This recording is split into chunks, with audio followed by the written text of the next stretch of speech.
আজকের এই ভিডিওটি শুরু করার আগে আপনাদের একটি প্রশ্ন করতে চাই। যদি সত্যি ধর্মজয়ী হয় তাহলে কেন মহাভারতের যুদ্ধের পরে পৃথিবী ভরে উঠেছিল দুঃখ, মৃত্যু আর শোকের অন্ধকারে? মহাভারত শুধু একটি যুদ্ধের কাহিনী নয়, এটি মানুষের লোভ, ধর্ম, কর্ম এবং ভাগ্যের এক গভীর রহস্যময় ইতিহাস।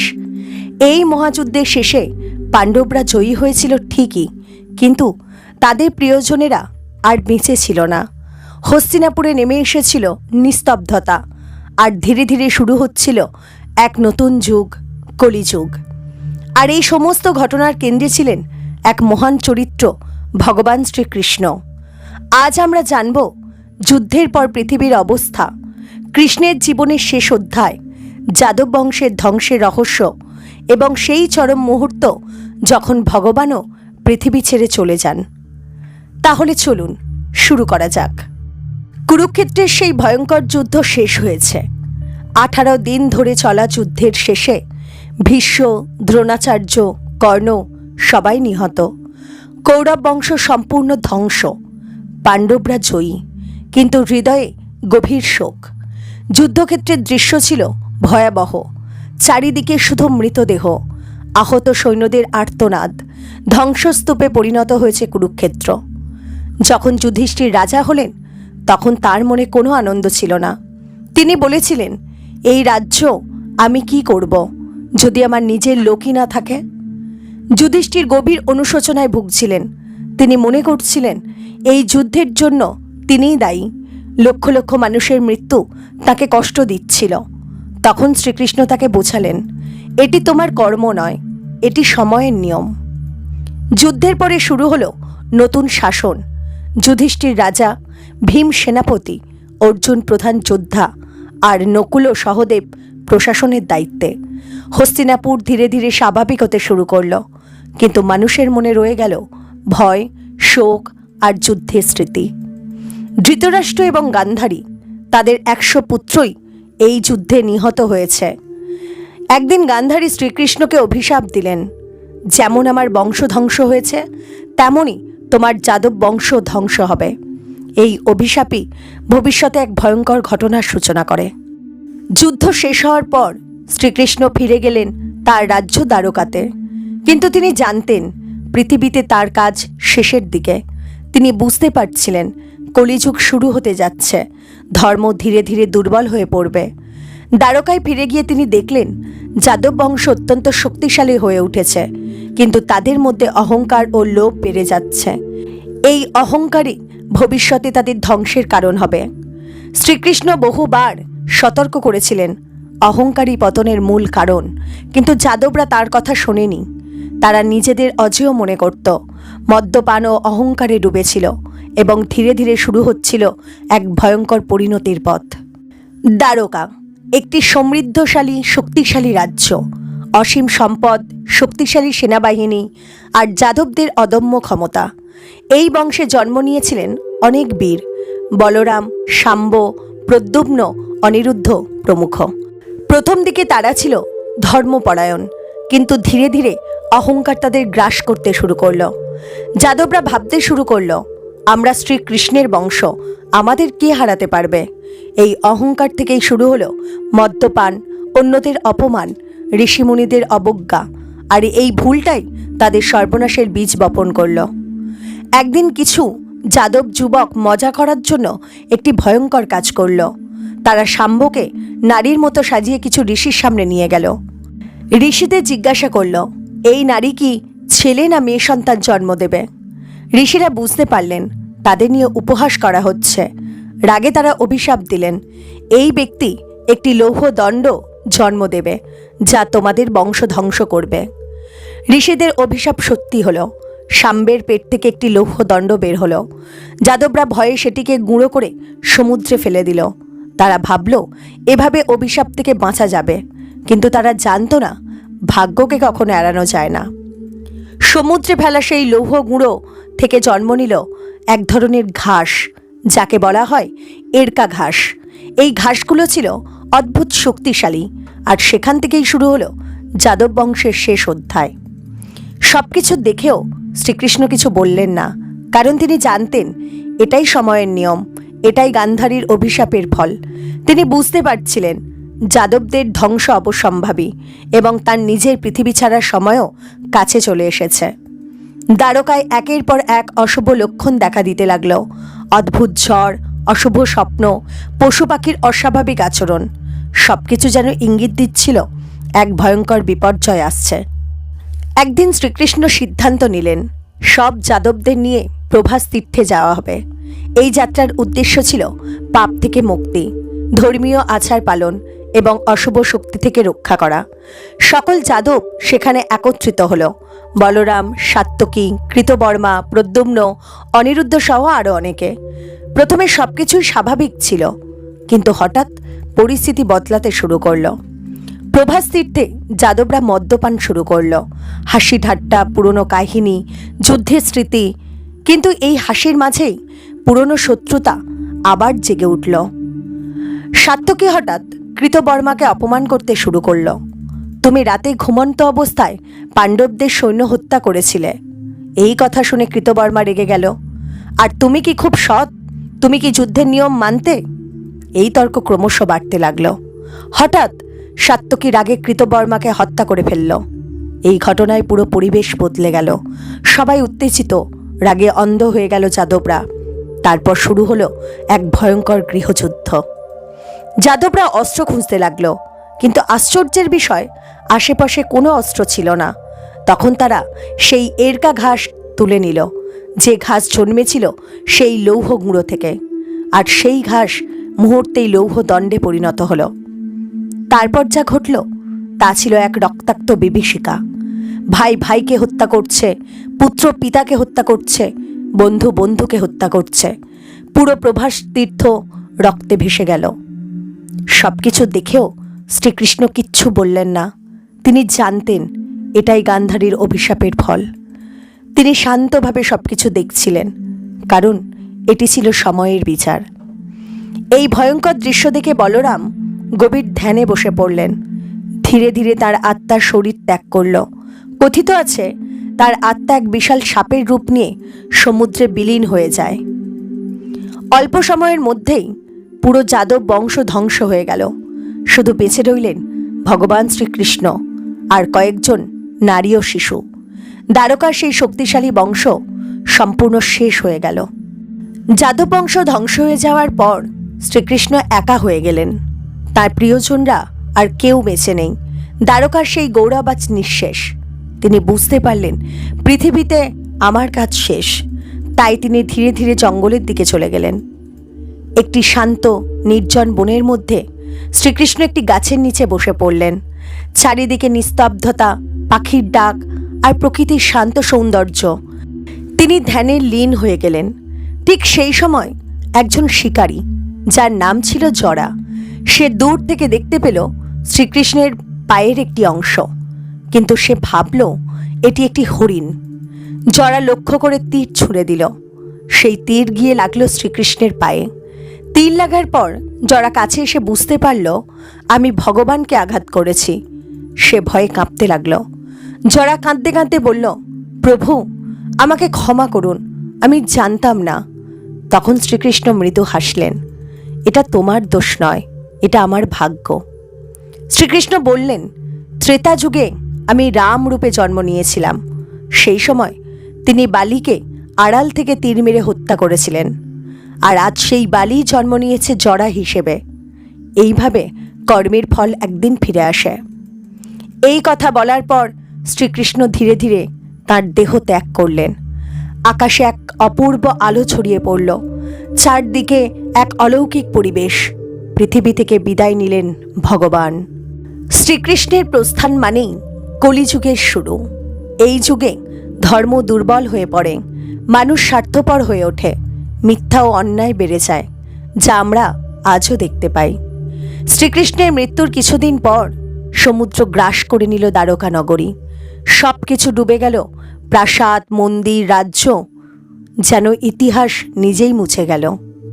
দ্বারকা নগরীর ধ্বংস ও শ্রীকৃষ্ণের মৃত্যুর খবর যখন হস্তিনাপুরে পৌঁছল, পাণ্ডবরা স্তব্ধ হয়ে গেলেন। বিশেষ করে অর্জুন, কারণ শ্রীকৃষ্ণ শুধু তার বন্ধু নন, তিনি ছিলেন তার পথপ্রদর্শক, তার শক্তি, তার আত্মার অংশ। অর্জুন দ্বারকায় গেলেন বেঁচে থাকা নারী ও শিশুদের রক্ষা করার জন্য, কিন্তু পথে কিছু দস্যু তাদের আক্রমণ করল। অর্জুন তার বিখ্যাত গান্ডীব ধনুক তুললেন, কিন্তু তিনি আগের মতো শক্তি অনুভব করলেন না। তীর ঠিক মতো চলছিল না, মনোসংযোগ ভেঙে যাচ্ছিল। তিনি বুঝতে পারলেন, শ্রীকৃষ্ণ ছাড়া আমি কিছুই নই। এই ঘটনায় পাণ্ডবরা বুঝলেন তাদের সময়ও শেষ হয়ে এসেছে, শক্তি কমে যাচ্ছে, পৃথিবীতে তাদের ভূমিকা শেষ। তখন যুধিষ্ঠির সিদ্ধান্ত নিলেন, আমরা সব কিছু ছেড়ে দেব। পাণ্ডবরা তাদের রাজ্য হস্তান্তর করলেন পরীক্ষিতের হাতে। পরীক্ষিত ছিলেন অর্জুনের পৌত্র আর অভিমন্যুর পুত্র। তিনি নতুন রাজা হলেন এবং পাণ্ডবরা প্রস্তুত হলেন তাদের জীবনের শেষ যাত্রার জন্য। পাণ্ডবরা সবকিছু ছেড়ে দিয়ে রাজ্য, সম্পদ, পরিবার সবকিছু ত্যাগ করে হিমালয়ের দিকে যাত্রা শুরু করলেন। এই যাত্রাকে বলা হয় মহাপ্রস্থান। এই যাত্রায় ছিলেন যুধিষ্ঠির, ভীম, অর্জুন, নকুল, সহদেব এবং দ্রৌপদী। তারা ধীরে ধীরে এগিয়ে যাচ্ছিলেন মৃত্যুর দিকে। যাত্রার কিছু দূর যাওয়ার পর দ্রৌপদী হঠাৎ পড়ে গেলেন। ভীম জিজ্ঞাসা করলেন, ভাই, তিনি কেন পড়ে গেলেন? যুধিষ্ঠির বললেন, তিনি 5 জন স্বামীর মধ্যে অর্জুনকে বেশি ভালোবাসতেন। এই পক্ষপাতিত্বই তার পতনের কারণ। তারপর সহদেব পড়ে গেলেন নিজের জ্ঞানে অহংকারে, নকুল পড়ে গেলেন নিজের সৌন্দর্যের অহংকারে, অর্জুন পড়ে গেলেন নিজের বীরত্বের অহংকারে, আর তারপর ভীম পড়ে গেলেন নিজের শক্তির অহংকারে। প্রত্যেকের পতনের পেছনে ছিল একটি করে মানবীয় দুর্বলতা। সবাই পড়ে গেলেও যুধিষ্ঠির থামলেন না। তিনি এগিয়ে যেতে থাকলেন, কারণ তিনি ছিলেন সম্পূর্ণ ধর্মপরায়ণ, আর তার সাথে ছিল একটি কুকুর। এই কুকুরটি সবসময় যুধিষ্ঠিরের সাথে ছিল, বিশ্বস্ত, নীরব, সবসময়ের জন্য পাশে। এবং এই কুকুরটি আসলে ছিল এক রহস্যময় চরিত্র। হিমালয়ের কঠিন পথে চারিদিকে বরফ, হিমশীতল বাতাস আর মৃত্যুর নিঃশব্দ উপস্থিতি। এই ভয়ঙ্কর পথেও যুধিষ্ঠির থামলেন না। তার পাশে ছিল সেই রহস্যময় কুকুর। হঠাৎ আকাশে এক উজ্জ্বল আলো দেখা গেল। স্বর্গ থেকে নেমে এলেন ইন্দ্র। তিনি বললেন, হে যুধিষ্ঠির, তুমি তোমার শরীর সহ স্বর্গে যাওয়ার যোগ্যতা অর্জন করেছ। আমার রথে উঠে পড়ো। যুধিষ্ঠির রথে উঠতে যাচ্ছিলেন, কিন্তু তিনি বললেন, আমার এই কুকুরটিকেও সঙ্গে নিতে হবে। ইন্দ্র বললেন, স্বর্গে কোনো পশুর স্থান নেই, তুমি একাই এসো। যুধিষ্ঠির দৃঢ়ভাবে বললেন, এই কুকুর আমার সাথে শেষ পর্যন্ত এসেছে, আমি তাকে ছেড়ে স্বর্গে যেতে পারবো না। যে আমার প্রতি বিশ্বস্ত তাকে ত্যাগ করা আমার অধর্ম। এই কথা শুনে ইন্দ্র অবাক হয়ে গেলেন। ঠিক সেই মুহূর্তে কুকুরটি তার আসল রূপ ধারণ করল। সে আর কেউ নয়, ধর্মরাজ, যিনি যুধিষ্ঠিরের পিতা। তিনি বললেন, হে পুত্র, তুমি সত্যিই ধর্মের পথ অনুসরণ করেছ। এই পরীক্ষায় তুমি উত্তীর্ণ হয়েছ। এরপর যুধিষ্ঠির ইন্দ্রের রথে উঠলেন, স্বর্গে পৌঁছালেন। কিন্তু সেখানে গিয়ে তিনি এক অদ্ভুত দৃশ্য দেখলেন। স্বর্গে তিনি দেখলেন দুর্যোধন সুখে বসে আছে। যুধিষ্ঠির অবাক হয়ে বললেন, যে এত অন্যায় করেছে সে স্বর্গে কিভাবে? আর তার নিজের ভাইদের কোথাও দেখতে পেলেন না। যুধিষ্ঠির বললেন, আমি আমার ভাইদের ছাড়া স্বর্গে থাকতে পারবো না। তখন দেবতারা তাকে নরকের দিকে নিয়ে গেলেন। নরকে গিয়ে যুধিষ্ঠির দেখলেন অন্ধকার, যন্ত্রণায় কাতর মানুষের চিৎকার, ভয়ঙ্কর পরিবেশ, আর সেখানে তিনি শুনতে পেলেন তার ভাইদের কণ্ঠ। যুধিষ্ঠির বললেন, আমি এখানেই থাকব যদি আমার ভাইরা এখানে থাকে। এই কথা শুনে দেবতারা হাসলেন, কারণ এটাই ছিল তার শেষ পরীক্ষা। হঠাৎ সবকিছু বদলে গেল। অন্ধকার দূর হলো, নরকের দৃশ্য মিলিয়ে গেল। দেবতারা বললেন, এটি ছিল একটি মায়া, তোমার ভাইরা সবাই স্বর্গেই আছে। যখন যুধিষ্ঠির সত্য উপলব্ধি করলেন, তখন স্বর্গের প্রকৃত রূপ তার সামনে প্রকাশ পেল। চারিদিকে আলো, দেবতাদের উপস্থিতি, শান্তি ও আনন্দে ভরা এক অপূর্ব জগৎ। অবশেষে যুধিষ্ঠির তার ভাইদের দেখতে পেলেন, ভীম, অর্জুন, নকুল ও সহদেব এবং দ্রৌপদী। সবাই আবার একত্রিত হলেন। কোনো দুঃখ নেই, কোনো কষ্ট নেই, শুধুই শান্তি। এরপর যুধিষ্ঠির দেখলেন ভগবান শ্রীকৃষ্ণকে, উজ্জ্বল আলোতে ভরা এক অপূর্ব ঐশ্বরিক রূপে। যুধিষ্ঠির নত হয়ে প্রণাম করলেন। কৃষ্ণ মৃদু হাসলেন। সব কিছুই ছিল সময়ের খেলা। এই মুহূর্তে যুধিষ্ঠির বুঝতে পারলেন মহাভারতের যুদ্ধ শুধু একটি যুদ্ধ নয়, এটি ছিল ধর্ম ও অধর্মের লড়াই, কর্ম ও ফলের শিক্ষা, অহংকারের পতনের গল্প। এই কাহিনী আমাদের শেখায় যেমন কর্ম তেমন ফল। দুর্যোধনের অহংকার হল পতন, পাণ্ডবদের ধর্ম শেষ পর্যন্ত মুক্তি, আর যাদবদের অহংকার সম্পূর্ণ ধ্বংস। মহাভারত আমাদের বারবার বলে অহংকারী পতনের মূল কারণ। যাদবরা ধ্বংস হলো অহংকারে, অর্জুনও তার শক্তি হারালো অহংকারের কারণে। আজ আমরা যে যুগে বাস করছি সেটাই কলিযুগ। এই যুগে সত্য কম, মিথ্যা বেশি, মানুষ স্বার্থপর। কিন্তু এই গল্প আমাদের শেখায় ধর্মের পথ কখনো ছেড়ে দেওয়া উচিত নয়। আজকের জীবনে কেউ যদি প্রতারণা করে, একদিন সে নিজেই প্রতারিত হয়। কেউ যদি অন্যায় করে, একদিন তার শাস্তি হয়। এটাই মহাভারতের শিক্ষা। মহাভারত দেখায় সম্পর্কই জীবনের আসল শক্তি। অর্জুনের শক্তি ছিল শ্রীকৃষ্ণ, পাণ্ডবদের শক্তি ছিল তাদের ঐক্য। কিন্তু যখন সম্পর্ক ভেঙে যায় তখন সব কিছু ভেঙে পড়ে। ধর্ম মানে শুধু পূজা নয়, ধর্ম মানে সঠিক কাজ করা, যেমন সত্য কথা বলা, অন্যায়ের বিরুদ্ধে দাঁড়ানো, অন্যকে সাহায্য করা। যুধিষ্ঠির এই পথেই চলেছিলেন। মহাভারত আমাদের শেখায় সময় সব কিছু বদলে দেয়। পাণ্ডবরা শক্তিশালী ছিল, পরে দুর্বল হলো। যাদবরা সমৃদ্ধ ছিল, পরে ধ্বংস হলো। তাই কখনো অহংকার করা উচিত নয়। এই শিক্ষাগুলো জীবনে প্রয়োগ করতে হলে আমাদের নিজেদের ভুল স্বীকার করতে হবে, অহংকার ত্যাগ করতে হবে, সত্যের পথে চলতে হবে, আর ধৈর্য ধরতে হবে। শ্রীকৃষ্ণ আমাদের শেখান তোমার কাজ করো, ফলের চিন্তা করো না। এই শিক্ষাই আজকের জীবনে সবচেয়ে গুরুত্বপূর্ণ। মহাভারতে শ্রীকৃষ্ণ ছিলেন এক অসাধারণ চরিত্র। তিনি ভবিষ্যৎ জানতেন, সময়ের চক্র বুঝতেন এবং প্রতিটি ঘটনার পরিণতি জানতেন। তবুও তিনি যুদ্ধ থামাননি। কেন? কারণ ধর্ম প্রতিষ্ঠার জন্য কখনো কখনো ধ্বংস প্রয়োজন।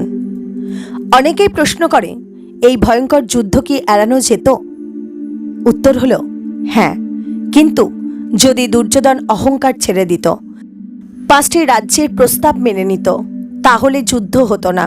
কিন্তু অহংকারই সবকিছু নষ্ট করে দিল। কর্ণ ছিলেন এক মহান যোদ্ধা, কিন্তু জন্মের রহস্য, মায়ের থেকে বিচ্ছেদ আর বন্ধুত্বের প্রতি অন্ধ আনুগত্য সবকিছু মিলিয়ে তার জীবন ছিল এক ট্র্যাজেডি। তিনি জানতেন সত্য, তবুও তিনি যুদ্ধ করলেন, কারণ তিনি বেছে নিয়েছিলেন তাঁর পথ। যাদবরা ছিল শক্তিশালী, সমৃদ্ধ, অজেয়, তবু তারা ধ্বংস হলো কারণ অহংকার, অভিশাপ আর সময়ের চক্র। গান্ধারীর অভিশাপ, সাম্যের অভিশাপ আর নিজেদের ভুলে সব মিলিয়ে ধ্বংস অবশ্যম্ভাবী ছিল। কলিযুগ মানেই শুধু খারাপ সময় নয়, এটি একটি পরীক্ষা। এই যুগে ভুল বেশি হবে, প্রলোভন বেশি হবে, কিন্তু যে সঠিক পথে থাকবে সেই সফল হবে। মহাভারত আমাদের শেখায় স্বর্গ ও নরক শুধু কোনো স্থান নয়, এটি একটি অবস্থা। ভালো কাজ মানে মনের শান্তি অর্থাৎ স্বর্গ, আর খারাপ কাজ মানে মনের অশান্তি অর্থাৎ নরক। যুধিষ্ঠির ছিলেন সত্যবাদী, ধৈর্যশীল, ধর্মপরায়ণ। তাই তিনি একমাত্র ব্যক্তি যিনি সশরীরে স্বর্গে পৌঁছতে পেরেছিলেন। মহাভারতের একটি বড় রহস্য হলো এটি শুধু অতীতের গল্প নয়, এটি আমাদের জীবনের প্রতিচ্ছবি। আমরা সবাই কখনো না কখনো অর্জুন, কখনো দুর্যোধন, কখনো কর্ণ। আমাদের প্রতিদিনের সিদ্ধান্তই আমাদের ভবিষ্যৎ তৈরি করে। জীবনে আমরা কি সত্যিই জয়ী হতে চাই নাকি শান্তি পেতে চাই? মহাভারত আমাদের শুধু যুদ্ধের গল্প শোনায় না, এটি আমাদের শেখায় জীবন, ধর্ম, কর্ম এবং সময়ের এক গভীর সত্য। আজ এই শেষ পর্বে আমরা খুঁজে বের করব সেই চূড়ান্ত শিক্ষা যা আমাদের জীবনকে বদলে দিতে পারে। মহাভারতের পুরো কাহিনী আমাদের একটি বিষয় স্পষ্ট করে দেয়, সময় সবকিছু পরিবর্তন করে। শক্তিশালী রাজ্য ধ্বংস হয়ে যায়, মহান যোদ্ধারা হারিয়ে যায় এবং নতুন যুগের সূচনা হয়। যেমন শ্রীকৃষ্ণ চলে গেলেন, যাদব বংশ ধ্বংস হলো, শুরু হলো কলিযুগ। তাই কিছুই স্থায়ী নয়। এই কাহিনীর সবচেয়ে বড় শিক্ষা হলো তোমার কর্মই তোমার ভবিষ্যৎ নির্ধারণ করে। দুর্যোধন অহংকার ধ্বংস, যুধিষ্ঠির সত্য মুক্তি, যাদবরা অহংকার বিনাশ। তাই প্রতিটি কাজের আগে ভাবুন। অহংকার মানুষকে অন্ধ করে দেয়। শক্তি থাকলেও পতন হয়, জ্ঞান থাকলেও ভুল হয়, কিন্তু নম্রতা মানুষকে মহান করে তোলে। মহাভারত আমাদের শেখায় জীবনের আসল অর্থ হল সত্য, ভালোবাসা এবং সঠিক পথ। জয় বা পরাজয় নয়, শান্তি সবচেয়ে বড় সাফল্য। শ্রীকৃষ্ণ আমাদের একটি অমূল্য শিক্ষা দিয়ে গেছেন, তোমার কাজ তুমি করো, ফলের চিন্তা করো না। এই একটিমাত্র শিক্ষা আমাদের পুরো জীবন বদলে দিতে পারে। আজ আমরা যদি সত্যের পথে চলি, অহংকার ত্যাগ করি, অন্যদের সাহায্য করি, তাহলে আমাদের জীবনও সুন্দর হয়ে উঠবে।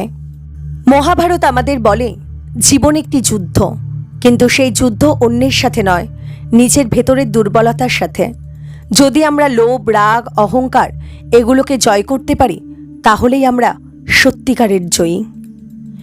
এই ভিডিওটি আপনাদের যদি ভালো লেগে থাকে, তাহলে ভিডিওটিতে একটি লাইক করবেন, কমেন্ট করে জানাবেন আপনার সবচেয়ে প্রিয় শিক্ষা কোনটি, আর চ্যানেলটি সাবস্ক্রাইব করতে ভুলবেন না, কারণ আপনার একটি লাইক আমাদের আরও ভালো কন্টেন্ট বানাতে অনুপ্রাণিত করে। ধন্যবাদ এই দীর্ঘ যাত্রায় আমাদের সাথে থাকার জন্য। মনে রাখবেন, ধর্মের পথে চললে শেষ পর্যন্ত জয় আপনারই হবে।